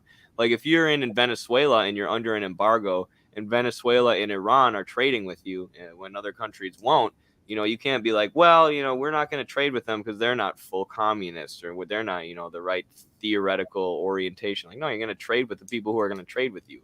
Who are going to go against the imperialist embargo. And for Russia to do that is them acting in an anti-imperialist way, whether they're a socialist country or not. Absolutely. And you have to analyze, concretely the current geopolitical situation and realize that the primary contradiction is imperialism. And in the face of that, you have to assess, okay, who the friends of the people are, who the enemies of the people are.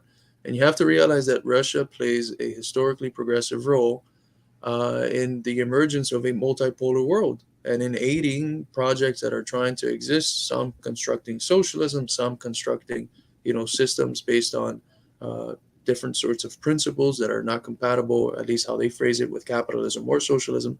But if Russia's aiding the people who are fighting against the empire, I'm sorry, it's a historically progressive force, right? I mean, if we were in Russia, we'd be in the party, we'd be fighting against united Russia. But we'd have to realize that in terms of foreign policy, they're helping the people that are fighting against imperialism. Absolutely. This is a good question. If communism means workers' oversight over production, what are the policies governments need to pass to make that happen?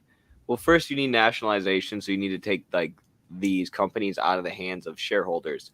But, then you also need to be able to run these industries practically, right? So there does need to be forms of administration set up and constructed, and, you need to set up systems of worker democracies. Like in the Soviet Union, they had the Soviets, where the workers would meet and make decisions about production and governance, which is funny because the anarchists, they always say, we want to set up a system that's centralized, there is a central body, but then it's also decentralized. So the workers, can meet at these places, which then report to the central body. It's like, oh, you mean like the Soviets in the Soviet Union, or the party cadres in China? Like, that's basically what socialist countries have set up. But that's what once these countries achieve dictatorship of the proletariat, once the working class takes power of the government, they have to set up these new systems, these new apparatuses of worker democracy. So yeah, good question. Good answer too. The only thing I'd add is that just a little nudge on the terminology, I guess. Like we'd be referring to socialism, because by communism we think of this society where like class distinctions have collapsed, and therefore the need for a government in the first place collapses as well. But yeah, it takes different forms. One of the things that people have to people talk about government in general, and this is something we get from the right. Socialism is big government and all this stuff. We're talking about a qualitatively new form of a state, right? A state that's guided by a class, which in whatever region a revolution takes place in, a class that has never been in power in that region. So we're talking about something fundamentally new. It's the relationship, of course, it has with production is completely different. Now, what that looks like is going to change according to the different places that you're in. Like China, in the process of constructing socialism, given the fact that they had a semi-feudal condition and the fact that they were subjugated under colonialism and imperialism, the main thing that they were trying to do when they first developed socialism and achieved a full power over China and established the PRC in 49, the first thing that they were trying to do is develop the means of production, develop technology, develop the sciences, so that they can have an efficient state that protects itself against imperial aggression and can sustain its sovereignty. And so in that context, one of the things that Mao had to do was distinguish between political and economic capital, and realize that the proletariat, as the head of the revolutionary forces through the party, had to seize all political capital from the owning classes. However, economic capital, it had to control it. And what Xi Jinping introduces later on is this difference between the invisible hand of the market that just works to favor the interest of capital, and the visible hand, which is the government headed by the CPC that controls the market so that it functions for the sake of common prosperity. And so in terms of how workers' oversights or how socialism treats production, it's something that changes according to what phase you are in socialism. But yeah, that'd be my answer. Absolutely, that's a good explanation. And read State and Revolution, everyone. Do you want to react to one more? You want to do this highlight of the Republican debates? It's pretty short. Sure. Watch Trump run through these guys and see if we can learn anything from it. I have one video on YouTube reacting to one of these. Safe to say it was the Donald Trump show tonight, for better or for worse. At the first Republican debate held in Cleveland, it was for better or for worse, as if the media doesn't choose what to report on, and as if they don't set the narrative, and as if they didn't give Trump free airtime the entire campaign. Like, all he had to do was be controversial, and the media couldn't help themselves. They had to use him for clicks. at times easy to forget that there were 9 other candidates on the stage. We've got our analysts standing by, but let's begin here tonight with the highlights. In the center of the stage tonight, businessman Donald Trump. Right from the jump tonight, Donald Trump made waves. Is there anyone on stage, and can I see hands, who is unwilling tonight to pledge your support to the eventual nominee of the Republican Party and pledge to not run an independent campaign against that person? Mr. Trump. Do you see what I mean? Like, what if Bernie would have done that? Like, what if the DNC, MSNBC were like, do you promise not to run an independent campaign against Hillary? And Bernie was just like, I can't promise that. I might do it. Like, come on. Would that not be better? Absolutely. It's so funny. We need Bernie's politics with Trump's balls. Not really. We need Marxist Leninist politics. With Fidel and Che balls. Yes, Fidel and Che balls. There you go. I cannot say I can totally make that pledge. If I'm the nominee, I will pledge I will not run as an independent. So tonight you can't say what's wrong. Here's what's wrong. If I am the nominee, I will not run as an independent. Oh my god, this man's a fucking genius. Watching him bust up the snooty, friggin' privileged American political establishment, and I'll never get tired of it. He buys and sells politicians of all stripes. He's used to buying politicians. Well, I've given him plenty of money.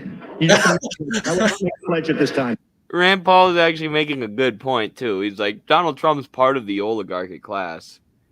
He's part of the real estate. But then, of course, libertarians never live up to their principles. They're actually just capitalists. So Trump turns around and says, I donated to you. Oh, man. Okay. A few other candidates said a few other things, and then 21 minutes in, it was back to Trump for another doozy. You've called women you don't like fat pigs, dogs, slobs, and disgusting animals. Your Twitter account... Only Rosie O'Donnell. No, it wasn't. For the record, it was well beyond Rosie O'Donnell. Yes, I'm sure it was. Your Twitter account has several disparaging comments about women's looks. I think the big problem this country has is being politically correct. Moments later, Rosie herself weighed in on Twitter, quote, try explaining that to your kids. The testiest moment of the night didn't involve Trump, but instead New Jersey Governor Chris Christie and Kentucky Senator Rand Paul. It was over the NSA's bulk data collection, which Christie supports and Paul does not. I want to collect more records from terrorists, but less records from innocent Americans. When you're sitting in a subcommittee, just blow. Okay, but again, with the libertarians not having realistic policies, like good, he's criticizing the NSA, but then he's like, we need to collect more data of terrorists. Like, no, you can't trust the bourgeois state to create a spying agency. They're going to use it to spy on the working masses every single time, Rand Paul. But I wonder what small government conservative Chris Christie will say about the NSA. And hot air about this. You can say things like that. You fundamentally misunderstand the Bill of Rights. I don't trust President Obama with our records. I know you gave him a big hug, and if you want to give him a big hug again, go right ahead. Oh, he hugged Obama. Senator Paul, the hugs that I remember are the hugs that I gave to the families who lost their people on September 11th. To be sure, there was plenty of Hillary Clinton bashing. What? Those are the hugs he remembers. Oh, these people are so fucking stupid. They really are. I don't know. Nobody even watches these debates, and except for people who are really invested in the political circus, and it's easy to see why. Like who falls for that? Chris Christie going, I hugged people on 9/11. Like, oh, he's got my vote. Like, come on. Oh my god. It's always the 9/11 victims and kids. Yes. Right. I remember Amy Klobuchar. She would always tell this fucking story about kids. Oh my god. Oh yeah, she had that same story she'd tell over and over again where her hair would bob. And the same joke too. About Trump. Yes. She's telling the same joke over and over again, then people made fun of her and she said they were sexist. I remember that. And Chris, like the government, remember Jon Stewart had to do that whole public campaign where he had to shame Congress and shame the government to like give 9/11 first responders like healthcare or like cancer treatment from the building that they inhaled. And the government wouldn't give them that till Jon Stewart like freaked out on it, and basically it went viral and they were shamed into doing something. But Chris Christie, thinks we should give him a pat on the back because he gave them a hug. Yeah, it's like the fucking immigration issue. Like every day you turned on MSNBC or CNN while Trump was president, they were talking about kids in cages. Well, guess what? They're still in fucking cages, and now no one talks about it. Like, what the fuck? I was on Dust, and I just found out that there was 50-something immigrants that were found dead trying to cross the border. Where is this? Like, no one's reporting on this. What happened to the caring of immigrant lives? Like, they're still there. Nothing's being done about them. Yeah. We had a big petition when Biden got elected. He got a lot of signatures. I ended up talking with a bunch of people from change.org over Zoom to try and boost it. And I was like, I ended up telling him, like, I honestly think this is a waste of time because I don't think Biden's going to do it. I literally don't think there's anything we can do to force this piece of poop to do anything. So far, we've been right, I guess. If Hillary is the candidate, which I doubt, that would be a dream come true. If I'm our nominee, how is Hillary Clinton going to lecture me about living paycheck to paycheck? Everywhere in the world that Hillary Clinton touched is more messed up today than before she. We have many questions to come. Here in the same arena in Cleveland where the Republican Party will hold its national convention next year. But perhaps the most bizarre riff on Hillary came from the Donald, who talked about why he contributed to her in the past. With Hillary Clinton, I said, be at my wedding, and she came to my wedding. You know why? She had no choice. It was a bit of a tough time for Jeb Bush. The former governor of Florida seemed to struggle on issues such as immigration, education, and once again, the Iraq War. But he did stay above the fray when offered a chance to attack Trump. You called Mr. Trump a clown, a buffoon, something else that cannot be repeated on television. None of which is true. Is it true? No, it's not true. But I have said that Mr. Trump's language is divisive. I want to win. I want one of these people here, or the ones at 5 o'clock, to be the next president of the United States. Well, first of all, Jeb, I am very happy that you denied that, and I appreciate that very much. So how did the debate go over with Republican voters? We got some rapid response tonight. It's crazy that we still have Bushes, though. It's like we still have Bushes and Clintons running for president. Like Prescott Bush, Jeb and George's grandpa made his money allied with Adolf Hitler. You know, and the corporation that he owned was funding the Nazis in Germany.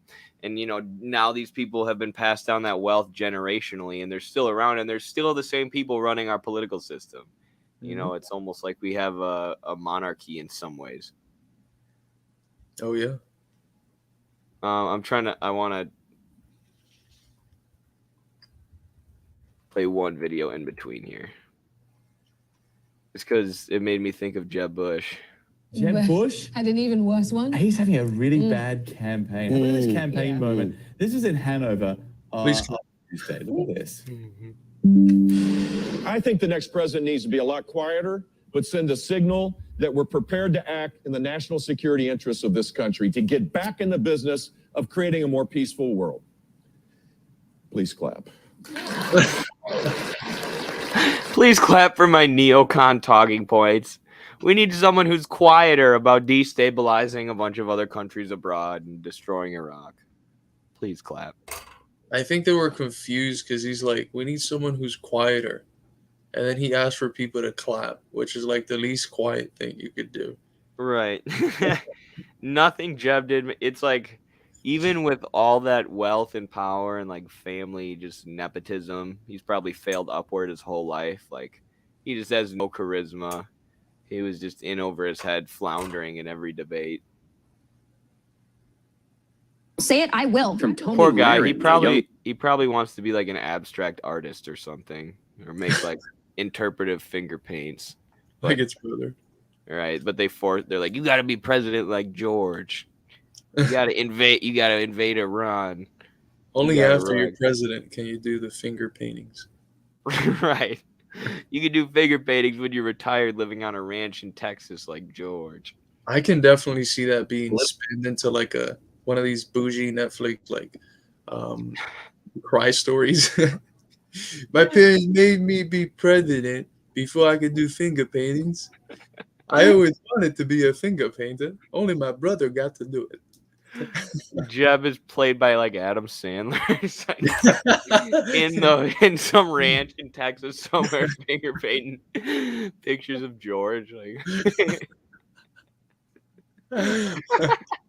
your Waterboy impression is pretty good. Oh my god. Political commentator who's become a viral sensation on YouTube in recent weeks. Tonight, she weighed in on all things Trump. We know Donald Trump tells it like it is. He's not afraid of it. What I saw, though, is Donald Trump be fearless. I didn't see him back himself into a corner. I saw him challenge Megyn Kelly. I saw him challenge other Republicans on the stage. And sorry, but one thing that's funny has been like all these people who's backed Trump, like Tommy Lahren and Charlie Kirk, who kind of even backed Trump against the Republican Party. And now their whole wagon has just been tied to Trump. And you haven't heard much from them since the Trump campaign because their whole identity was like Trump was just like this flash in the pan sort of right-wing populism. But I don't know, like if a lot of these commentators are still around and if they're going to make a resurgence if Trump runs again, it'll be interesting to see. But the Bernie campaign and the Trump campaign spawned a lot of like media figures and stuff like that. Mm-hmm. And then I saw Megyn Kelly challenge him right back. I like the conversation there. And ABC's Tom Yamas was right there in Cleveland tonight for all the drama. Tom, what are you seeing there? Dan, good evening from the post-debate spin room where candidates are answering even more questions. The big buzz, obviously, that Donald Trump is not afraid to run without the Republican Party, refusing to take a pledge that he will not run as an independent. The other big buzz, some candidates actually breaking through. Besides Donald Trump, Dr. Ben Carson, the second most talked about candidate on social media. And speaking of social media, Hillary Clinton had something to say. Jon Stewart, missing you already. Hashtag GOP debate. Dan, back to you. Tom Yamas on the ground in Cleveland tonight. Thank you. We want to turn now to our colleague Matt Dowd, ABC News political analyst, and also BuzzFeed's Washington, D.C. bureau chief John Stenton. Gentlemen, thanks for being here. Let me start with you. Did Donald Trump help or hurt himself tonight? I think Donald Trump had momentum coming into tonight, but I think over the course of the 2 hours, I think it wore sort of thin over this. And I think any momentum, in my view, that he had coming in is stopped by tonight. I think he made a few errors in the course of tonight. This is hilarious. That dude's name was Lamas. Is it? Or Lamas. His last name was Lamas. I think they said he's a BuzzFeed editor or like a head at BuzzFeed. Trump has, the BuzzFeed experts that ABC News brings in. Trump has no chance. All this momentum is stopped. He's definitely not going to destroy everybody from here on out and win the presidency. Yeah, these political analysts are just bourgeois ideologues, if anybody didn't know. Some of the engagement that he had with some of the moderators, but I think what he did, he'll still be ahead coming out, but I think any momentum is now stalled because of his shtick. Kind of got a little old over 2 hours. So, John, you work at BuzzFeed. I've got to ask you, you have a sense of what is popping tonight, what's going viral, if anything? I think there are a couple things. I think one, the eye roll from Rand Paul. Oh, no, this is the BuzzFeed guy. In his fight with Governor Christie. I think the Donald Trump sort of the shruggy emoticon moment there was pretty good because they both sort of sum up, I think, their debate performances, frankly. But I think coming out of today, Carly Fiorina, who did very, very well in the afternoon debate, and the Ohio Governor Kasich, he did very, very well tonight. And I think they're going to have momentum, and that could change the dynamic a little bit for Trump. Why are people so excited about Carly? Carly Fiorina. Oh, yeah, didn't they do a JV debate? They did there were so many GOP candidates. They did an all-stars debate, and then they did a JV debate. And these guys are like, oh, these JV candidates are probably going to come beat Trump. They're pretty cool. And all the Republican voters nope. It's such a stupid, way of doing politics. Mm-hmm. It's so dumb. Politics ends up being, who can say the snarkiest shit. The way that politics is done in socialist states is just so different, and it's so professional. The actual aim of governance is to meet the people's needs and create common prosperity. This That's such a good. Sorry, go ahead. Doesn't exist. That's such a good point. Imagine this going on in Cuba or, anywhere. Them sitting down and thinking, what moments from tonight's debate went big on Twitter, and thinking that this is political analysis, or this is what constitutes political analysis. BuzzFeed editors telling you what went viral on Twitter, while they tell you that, Trump, the candidate who would eventually win, his momentum is stalled and he has no chance, versus these candidates like Fiorina, who got 2% of the vote, are going to come from behind and win. It's just nonsensical. But they tell you, you have to listen to these people like they're experts, and they are not. Will be in the next debate. I think she has enough momentum from her earlier debate. By all accounts, she won it overwhelmingly, and I think there was enough people at this debate that sort of faded from it that she's going to jump into that next debate in September. So get ready for Carly Fiorina. And I agree. I think if there was a winner tonight, it was John Kasich, the governor of Ohio. I think he came across as the adult in the room. His answers, they flowed well. The adult in the room. And I actually think he had the line of the night tonight, which is, God loves me unconditionally, therefore, in the answer to the question about gay marriage and his daughters, therefore, I'm going to love my friends and my family unconditionally. Okay, before we go, got to ask you about Jeb Bush. I think he didn't do a lot to ultimately distinguish himself, which is kind of, I think, what he needed to do to get some kind of momentum. I'll take it a step further. I think Jeb Bush is no longer the inevitable candidate that everybody thought he was. I think of anybody on that stage tonight that didn't do what they were supposed to do at all. He's going to need every dollar of his $100 million in this course of this race, because he just lost any veneer of inevitability. They thought he was going to win because he had $100 million. They still couldn't. Gosh, these people. And we were just watching the video about democratic socialism where they're like, how are we going to pay for healthcare? It's like, you spent $100 million on the Jeb Bush campaign. You found a way to pay for that. But I think that's all for us today, folks. We had a good about 2-hour stream here. I'm about ready to hit the hay. Carlos has been up for like 5 hours now grinding. He was on the Dust James podcast, which we'll get on our YouTube ASAP. What? Just have been awake for 5 hours? Carlos has been grinding for 5 hours, not awake. He's been awake for 5 hours. It's a long time for him. Sleeps all day. That's just what academics do. That's what philosophy is. That's where the best ideas come, when you fall asleep and are awake for 5 hours at a time. All right. Thanks for hanging out, Carlos. Thank you, comrades. Good talking to you. Peace. Solidarity, everyone.